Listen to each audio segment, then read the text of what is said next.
नमस्कार। कुछ समय पूर्व एक टीवी डिबेट में सेक्युलरों को सुन रहा था।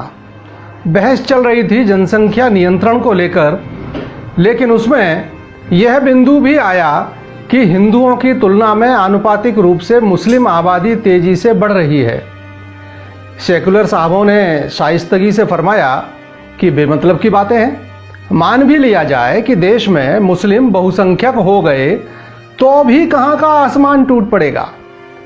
मुझे चाशनी में लपेट कर बात करना नहीं आता। प्रजातांत्रिक व्यवस्था में बहुसंख्यक का मतलब है सत्ता पर काबिज होना। मेरा मानना है कि जब तक देश में हिंदू बहुसंख्यक है तभी तक सहिष्णुता और सेक्युलर जैसे शब्द प्रयोग चल रहे हैं। सेक्युलर बंधुओं, आपके तर्क सुनकर मेरी आंखों के सामने 18वीं सदी का मंजर घूमने लगता है। मेरी हैरत तब और बढ़ जाती है जब जनसंख्या नियंत्रण जैसे महत्वपूर्ण सवाल को मुस्लिम विरोधी बता दिया जाता है। तो ऐसे लोगों को मैं कहना चाहता हूं कि हां, जनसंख्या नियंत्रण इसलिए भी जरूरी है कि सर्वधर्म समभाव वाले सहिष्णु हिंदू बहुसंख्यक बने रहें। एक बार हिंदू अल्पसंख्यक हुआ, उसके बाद क्या होगा यह जानने के लिए आइए चलते हैं एक पुरानी कहानी की ओर। यह कहानी है 1734 की। पंजाब के सियालकोट में भागमल नामक एक सज्जन अपने बेटे हकीकत राय को फारसी की शिक्षा दिलवाने एक मौलवी जी के पास लेकर गए। जन्म से ही कुशाग्र बुद्धि के बालक हकीकत ने 4-5 वर्ष की आयु से ही इतिहास और संस्कृत आदि पढ़ना शुरू कर दिया था। उस जमाने में बाल विवाह आम बात थे। तो हकीकत की शादी के बाद पिता को लगा कि मुस्लिम राज्य में रोजी रोटी कमाने और अपने पैरों पर खड़े होने के लिए फारसी सीखना भी जरूरी है। इसलिए वे उसे मदरसे में मौलवी के पास लेकर गए। मौलवी साहब को दस्तूर के मुताबिक मिठाई और कुछ धन देकर पिता ने बेटे को मदरसे में भर्ती करा दिया और उसकी शिक्षा भी शुरू हो गई। धीरे धीरे उसकी प्रतिभा ने मौलवी साहब को भी प्रभावित कर लिया। जो भी पाठ दिया जाता वह उसे तुरंत याद कर लेता, समझ लेता। लेकिन जब वे बार बार उसकी तारीफ करने लगे तो सहपाठी छात्र कुढ़ने लगे। एक दिन मौलवी की अनुपस्थिति में हकीकत अपना पाठ याद कर रहा था, तब शेष बच्चे खेलने और ऊधम मचाने में जुट गए। लेकिन तभी खेलते बच्चों में से एक का ध्यान हकीकत की तरफ गया। उसने दूसरों से कहा, देखो देखो, हम सब खेल रहे हैं और ये हकीकत का बच्चा पढ़ाकू बन रहा है। इसे भी साथ मिलाओ, वरना मियाँ जी के आते ही उनके कान भरेगा और हमारी उल्टी सीधी शिकायत करेगा। अगर हील हुज्जत करे तो 2-4 चपत भी लगाएंगे। सभी हकीकत से नाराज बैठे ही थे, सो सबको बात जम गई और उन लोगों ने हकीकत को साथ खेलने के लिए बुलाया। हकीकत के मना करने पर सब लोग उससे हाथ पकड़कर खींचने लगे। हकीकत ने झल्ला कर कहा, देखो मुझे तंग मत करो, वरना दुर्गा भवानी की कसम मैं मुल्ला जी से जरूर तुम्हारी शिकायत करूंगा। यह एक शब्द दुर्गा भवानी की कसम उसे बहुत भारी पड़ गया। कुछ लड़कों ने दुर्गा जी को लेकर अनाप शनाप गाली गलौज देना शुरू कर दिया। हकीकत ने उन्हें टोका, देखो मुझसे झगड़ा करना है तो करो, मुझे मारो पीटो, लेकिन हमारे देवी देवताओं को तो गालियां देने का क्या मतलब है। लेकिन जब लड़के नहीं माने और अब शब्दों की मानो बाढ़ ही आ गई, तब हकीकत राय ने भी तुर्की बतुर्की जवाब देते हुए कहा कि जो बातें तुम लोग दुर्गा भवानी के लिए कह रहे हो, जो अल्फाज दुर्गा जी के लिए बोल रहे हो, वही सब अपनी फातिमा के लिए भी समझ लो। और उसके बाद बच्चों का यह छोटा सा वाद विवाद देखते ही देखते कितना बढ़ गया, यह पढ़कर सुनकर ही हैरत होती है। मौलवी साहब के आते ही लड़कों ने इकट्ठे होकर हकीकत की शिकायत की। सुनते ही मुल्ला जी पूर्व में की गई हकीकत की सभी तारीफें भूल गए। उसकी जो पिटाई दूसरे लड़कों ने की थी वह कोई मुद्दा ही नहीं समझा गया। उन्हें याद रहा तो केवल यह कि एक काफिर लड़के ने रसूल जादी के खिलाफ अपशब्द निकाले हैं।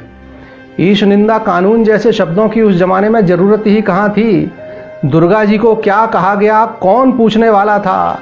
आनन फानन में मौलवी साहब ने हकीकत राय को शहर काजी के सामने पेश कर दिया। सारे झमेले की बात सुनकर हकीकत के परिजन भी वहां पहुंच गए। इन सब द्वारा लाख सही बात बताने के बाद भी काजी ने उनकी एक न सुनी और निर्णय सुनाया कि शरीयत के अनुसार इसके लिए मृत्युदंड है, या तो बालक मुसलमान बन जाए अन्यथा इसका सर कलम कर दिया जाए। काजी का गुस्सा इतने पर ही नहीं थमा, उसने माता पिता व सगे संबंधियों को भी इसके लिए कसूरवार मान लिया। एक गुस्ताख लड़के को जन्म देना क्या कम था, इन काफिरों की इतनी हिम्मत कि उसके बचाव में मेरे सामने आकर बहस की। डाल दो इन लोगों को भी जेल की काल कोठरी में। घर में हकीकत की मां कोरा का रो रो कर बुरा हाल था। समाज के लोगों को जानकारी मिली तो वे भी दौड़े आए, पर इतना भर हुआ कि काजी ने उनके कहने पर परिवार के लोगों को छोड़ दिया, वह भी इस शर्त पर कि वे हकीकत को इस्लाम कबूलने के लिए मनाएं। माता पिता ने समझाया भी कि मेरे लाल मुसलमान बन जा, तू हमारी आंखों के आगे कम से कम जिंदा तो रहेगा। किंतु हकीकत राय ने उन लोगों को लाजवाब कर दिया।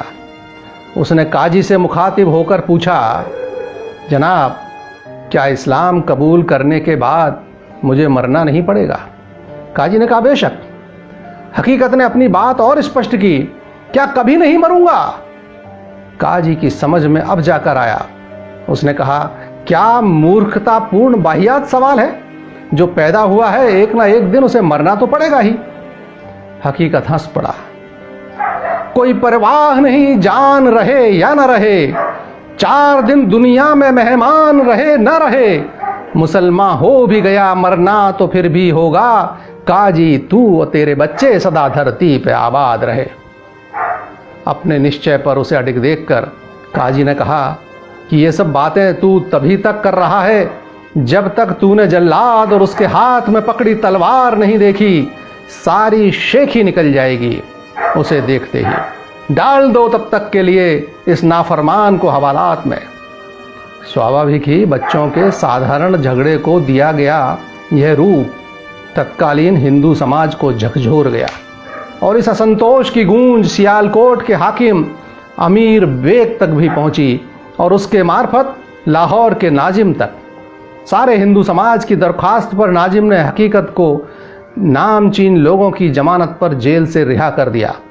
फिर वही हुआ जिसे हम आज भी छोटे बड़े रूप में गाहे बगाहे देखते रहते हैं। शुक्रवार की नमाज के बाद तकरीरें हुई और लाहौर गरमा गया और नतीजा वही निकला, ढाक के 3 पात, या तो हकीकत इस्लाम कबूल करे या फिर मौत को गले लगाए। और फिर सन 1734 की वह बसंत पंचमी भी आई। बद स्थल पर इतनी कम उम्र के बच्चे पर तलवार उठाते एक बार की जल्लाद की आंखें भी डबडबा गईं।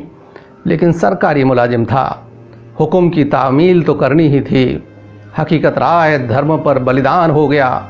बसंत जब भी आता है खिलती हुई कलियां मानो पूछती हैं, उस नन्ही कली को मसला गया आखिर उसका कसूर क्या था। अगर वह कसूरवार था तो दुर्गा माँ को गालियां देने वाले बच्चे कसूरवार क्यों नहीं थे? जिस समय हकीकत राय का बलिदान हुआ उसकी 9 वर्षीय पत्नी लक्ष्मी भी बटाला में चिता सजाकर सती हो गई। उनकी स्मृति में वहाँ एक मंदिर निर्मित है। 1947 में भारत के विभाजन से पहले हर हिंदू बसंत पंचमी पर लाहौर स्थित उनकी समाधि पर एकत्रित होते थे। विभाजन के बाद उनकी एक समाधि प्रतीकात्मक रूप से होशियारपुर जिले के ब्योली के बाबा भंडारी में निर्मित की गई है, जहां बसंत पंचमी को हकीकत राय को श्रद्धा सुमन समर्पित किए जाते हैं। जो समझ सकते हैं वो समझ लें और प्रभावी जनसंख्या नियंत्रण कानून की पुरजोर आवाज उठाएं, क्योंकि कुछ भी नहीं बदला है।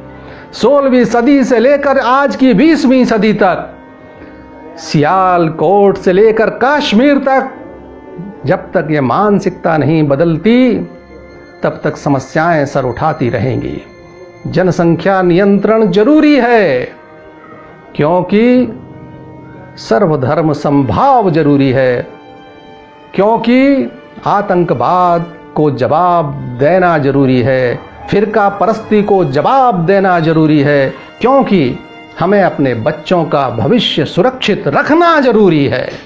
कोई और हकीकत राय न बने, इसलिए जरूरी है जनसंख्या नियंत्रण कानून प्रभावी। नमस्कार।